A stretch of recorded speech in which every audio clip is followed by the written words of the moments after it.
Սիրելի հայրենակիցներ, այստեղ քննարկումը ցավոք սրտի ոչ թե մերկանտիլիզմի եւ լիբերալիզմի քաղաքատնտեսական ընտրության մեջ է, որ իհարկե շատ հետաքրքիր է։ Ավելի շուտ տնտեսական վիճակի մասին է խոսքը։ Այն ինչ որ հիմա ներկայացվում է, շատ նման է ցեմենտային կլինկերի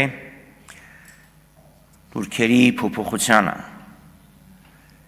Թե կլինկերը, թե արմատուրան ու ամրանները օգտագործում են շինարարության մեջ։ Տուրքերի բարձրացումը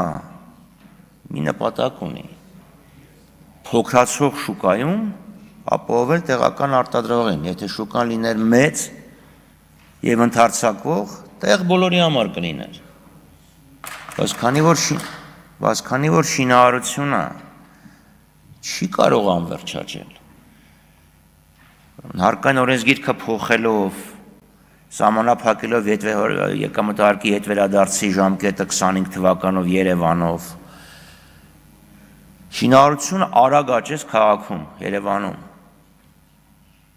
Մարզերում փոփոխությունը ակնկալված արդյունքը չի տվել, գոնե թվերը ցույց չեն տալի, որ մենք ունենք շինարարական բում մարզերում, խոսքը չի գնում Երևանին հարակից, երբ ասենք Աբովյանից ավելի էշ տեղացնել Քանաքեռ, քան Քանաքեռից Երևան։ Ուստի ես այս նախաձեռնությունը կարող եմ գնահատել որպես մեգատրենդի շուկայի նվազման, շինարարական շուկայի նվազման առաջին զգուշացում։ Տնտեսությունը, տնտեսական աճը, որի մասին վաղ խոսեն եւ դիֆերանբներ կձոնեն, հիմնված է եղել շինարարության վրա, ոչ արտանելի շինարարության վրա, որը հասել է հագեցման կետին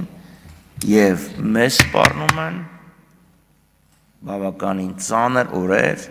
նվազող տնտեսական աճով։ Շնորհակալություն։ Էդվարդ Աղաջանյան, կարևորը որ տնտեսական աճով, պարոն Խաչատրյան, համեցեք։ Չեք կարողանում էլի ասում եք տնտեսական,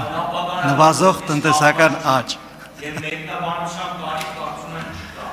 Ես կորոշեմ, պարոն Խաչատրյան։ Չէ, ես կորոշեմ, պարոն Խաչատրյան, եւ տեղից չխոսակ, պարոն Խաչատրյան,